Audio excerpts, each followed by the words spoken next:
Hi friends, welcome to Tarani వంటిల్లు. ఇవాళ మనం చేసుకోబోయే రెసిపీ దొండకాయ కొబ్బరి కూర. ముందుగా పచ్చి కొబ్బరి తీసుకొని దాన్ని నేను చూపించిన విధంగా తురుము పెట్టుకుందాం.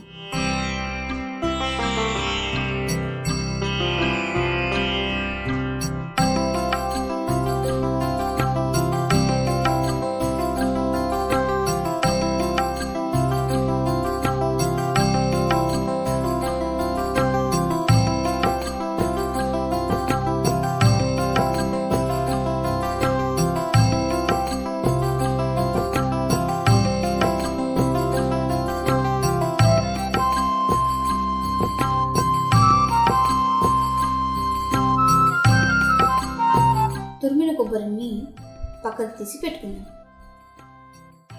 తర్వాత కుంపటిని పొక్కులతో నింపుకొని అంటించుకుందాం.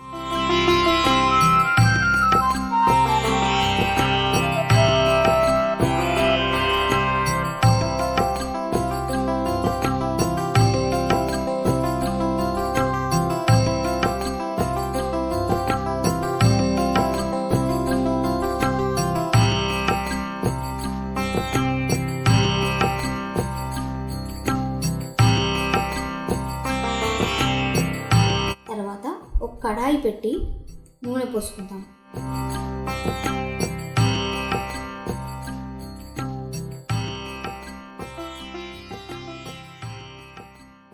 నూనె వేడెక్కాక దానిలో తగినన్ని ఆవాలు,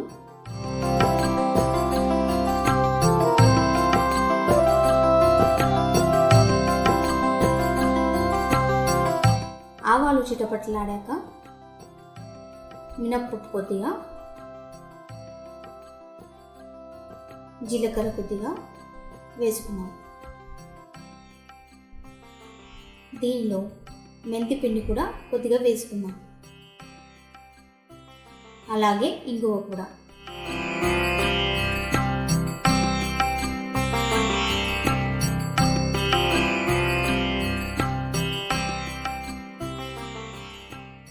మినపప్పు కొద్దిగా దూరగా వేగినాక ఒక 3 నుంచి 4 కట్ చేసి పెట్టుకున్న పచ్చిమిరపకాయల్ని వేద్దాం.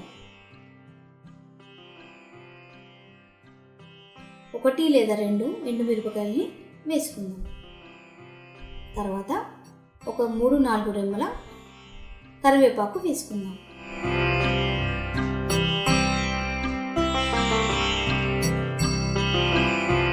కరివేపాకు చిటపటలాడాక ముందుగా కట్ చేసి పెట్టుకున్న దొండకాయ ముక్కలను వేసుకుందాం.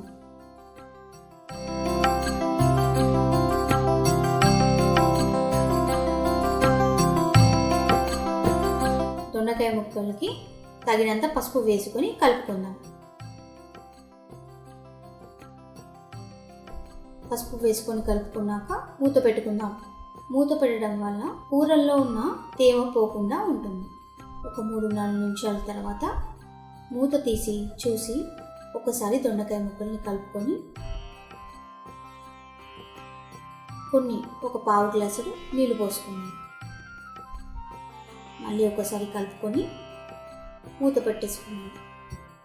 ఈ విధంగా మధ్య మధ్యలో కలుపుకుంటూ దొండకాయ ముక్కలు ఉడికాయా లేదా అని చూసుకోవాలి. దొండకాయ ముక్కలు 70% ఉడికేశాక దీనిలో మనం కొంచెం జీలకర్ర పొడి వేసుకుందాం.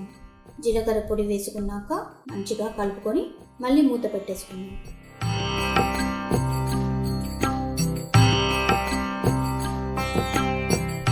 నుంచి 80% ఉడికినాక కూరలో ఉప్పు వేసుకుందాం. మీ రుచికి సరిపడా ఉప్పు వేసుకోండి. తర్వాత కట్ చేసి పెట్టుకున్న కొత్తిమీర వేసుకుందాం. ఒకసారి మళ్ళీ అంతా కలుపుకొని మూత పెట్టేసుకుందాం.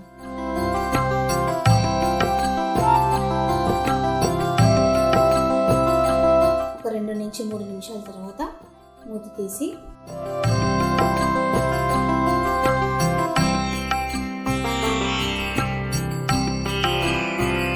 దీనిలో ముందుగా తురిమి పెట్టుకున్న పచ్చి కొబ్బరి వేసుకుందాం.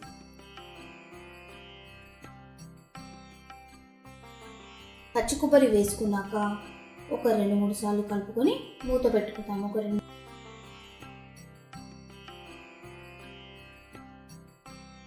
తర్వాత దీంట్లో తగినంత కారం వేసుకుందాం.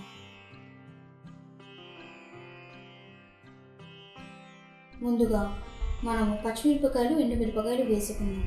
కారానికి తగినట్టు, రుచికి తగినంత కారపొడి వేసుకోండి.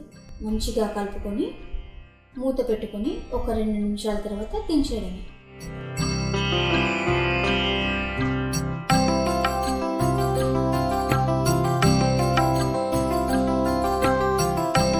మనకు కావలసిన దొండకాయ కొబ్బరి కూర రెడీ.